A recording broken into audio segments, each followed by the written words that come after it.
Hello. Good How are morning, you? sir. All Morning, right, how are morning. you? Good, good, good.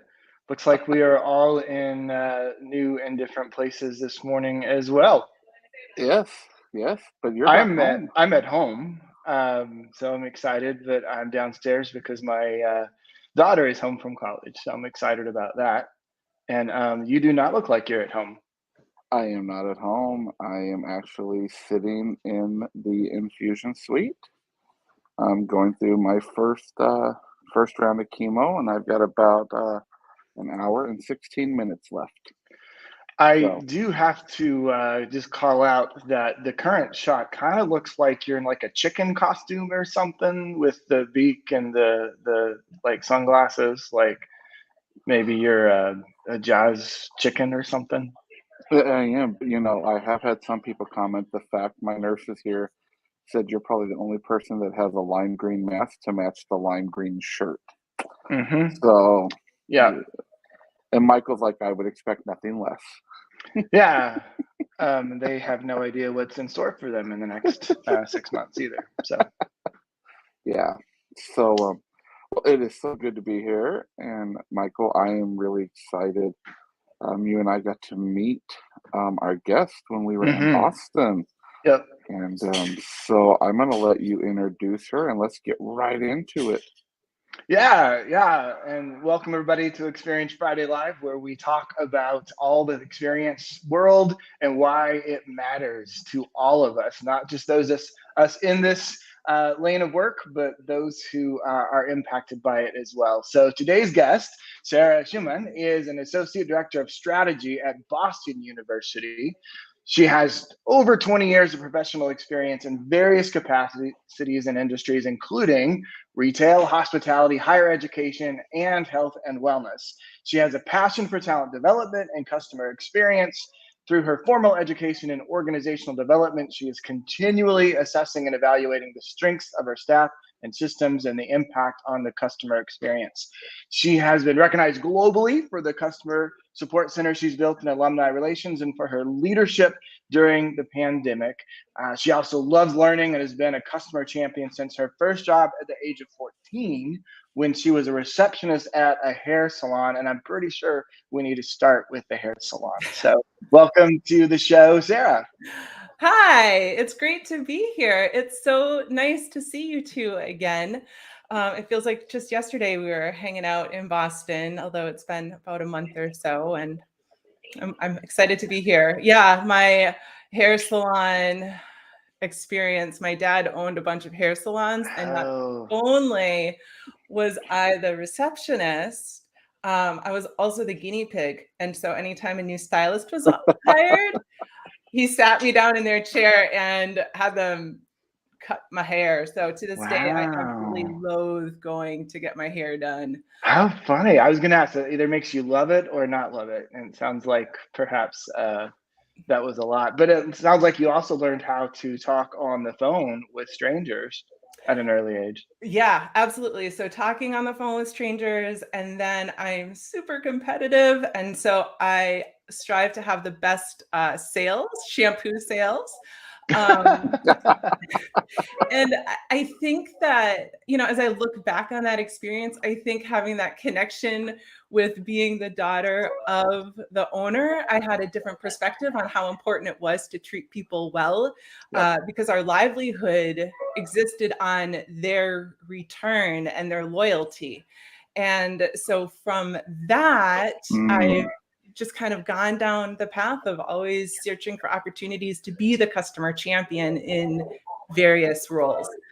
Well, and it sounds like your current role, you are even flipping what it means to be a customer. You know, any organization has to figure out who their end user is and call it the consumer or whatever, right? So, just to kick us off, tell us quickly why do you do what you do right now? What keeps you going?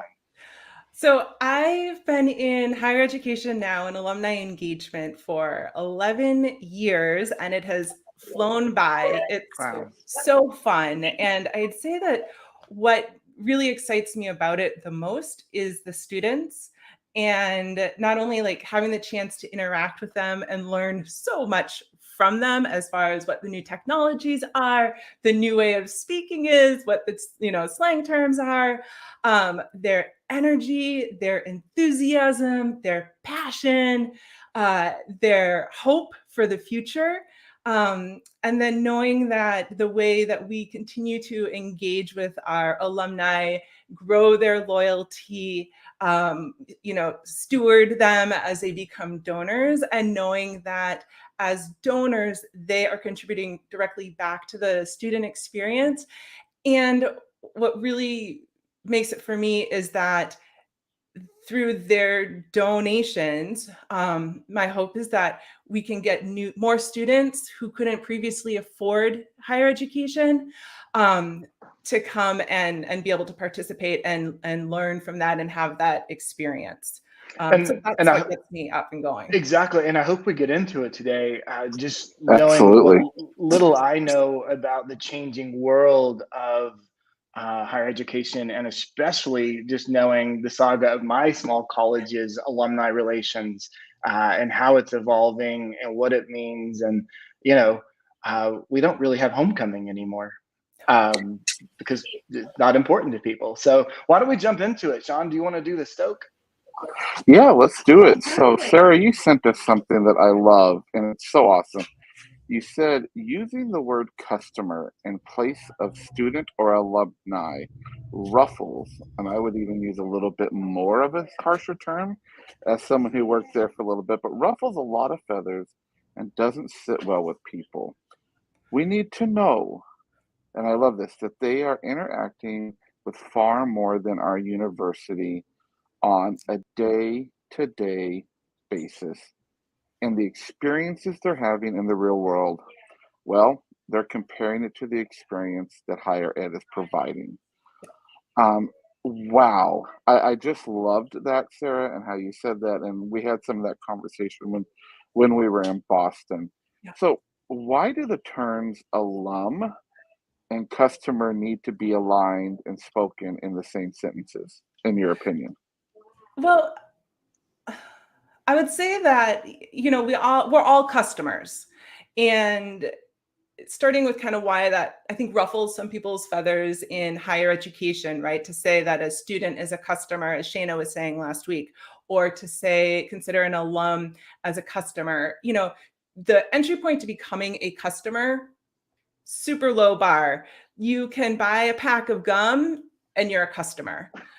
If you are, to become a student, Michael, you know this, Shawn, you're going to know this shortly. You've got to go through the whole application process. You're visiting, you're interviewing, you're really trying to prove yourself and who you are to this day and show the university, the college, the institution, what you can become, right?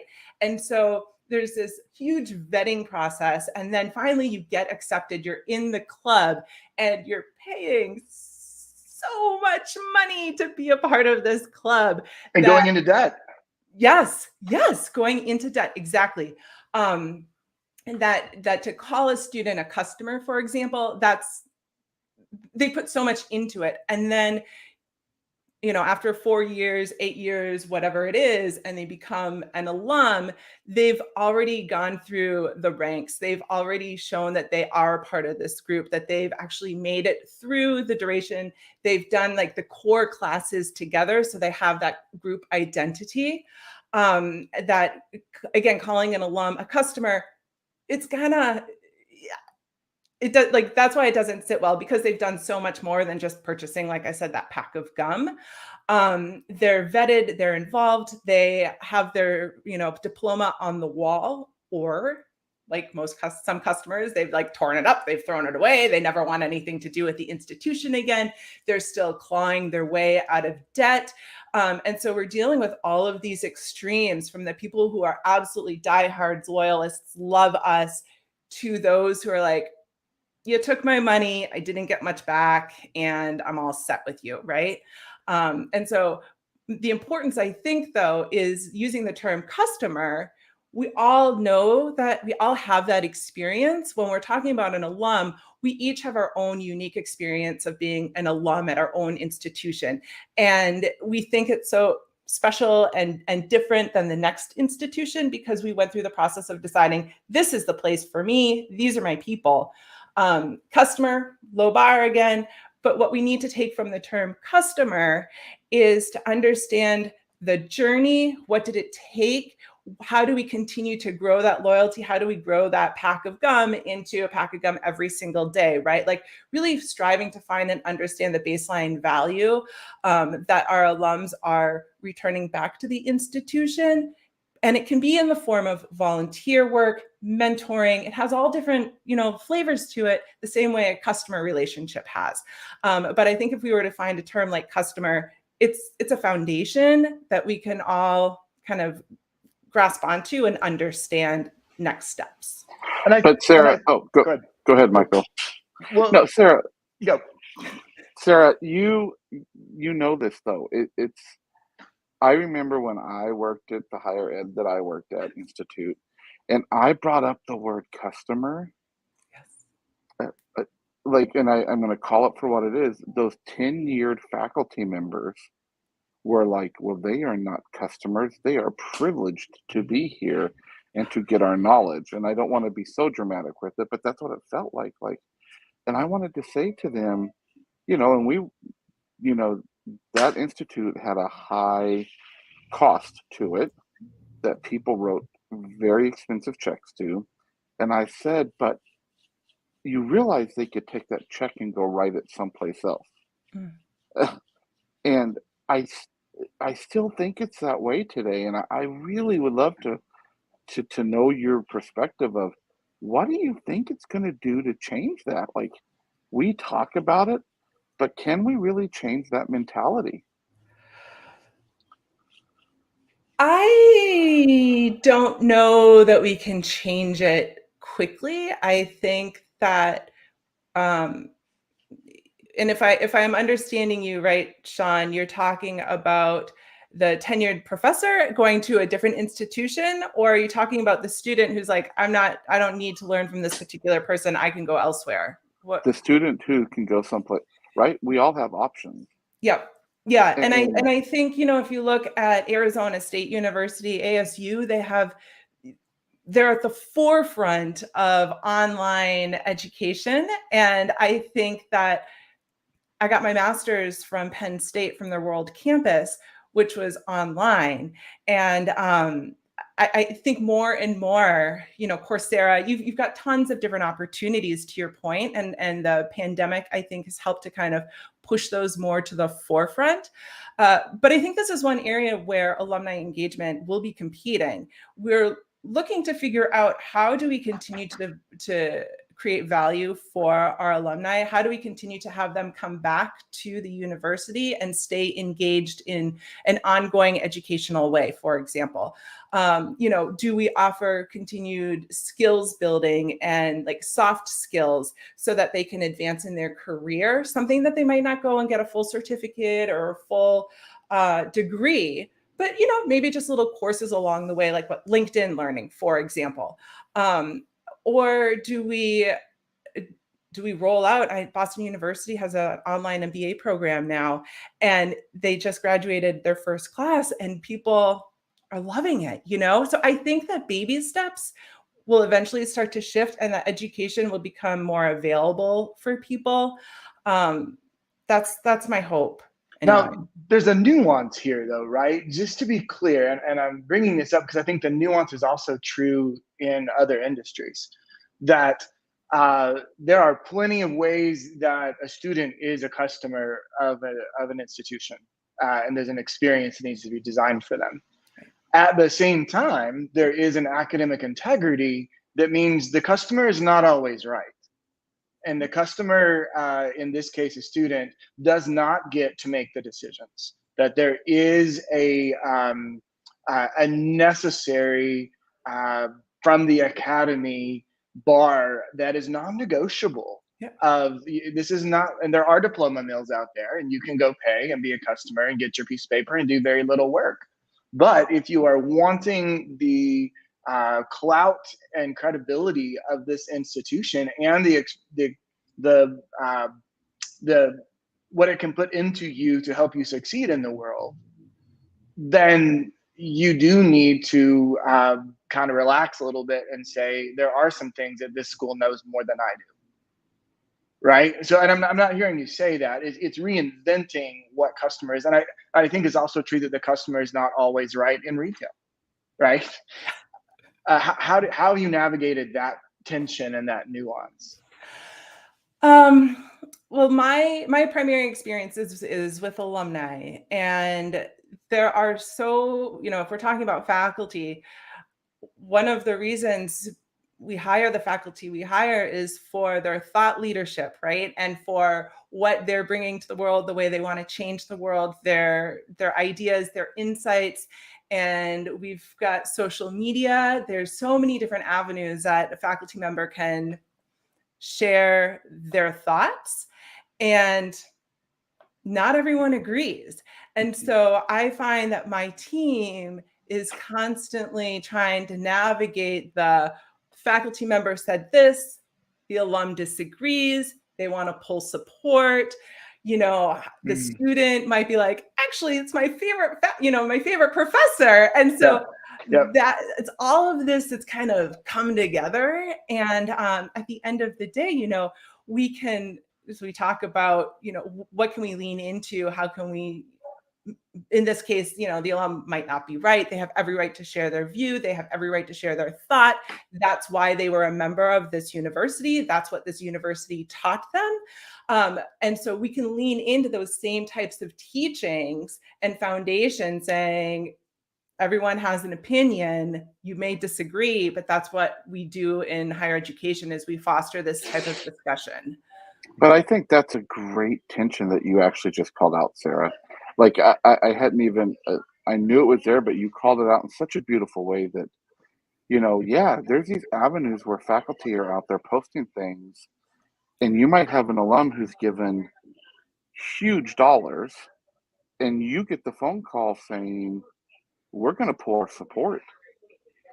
And that, that is, and this, Sarah, when you and I have had this conversation, and you've heard me say that I don't think tenure is a good thing.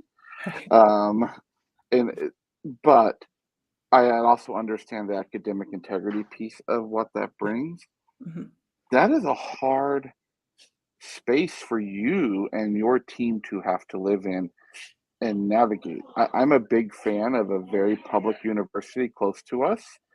And we have a basketball coach who just went out and said a lot of things in a press conference that has caused a lot of tension for that university and for people in your shoes. What do you do with that?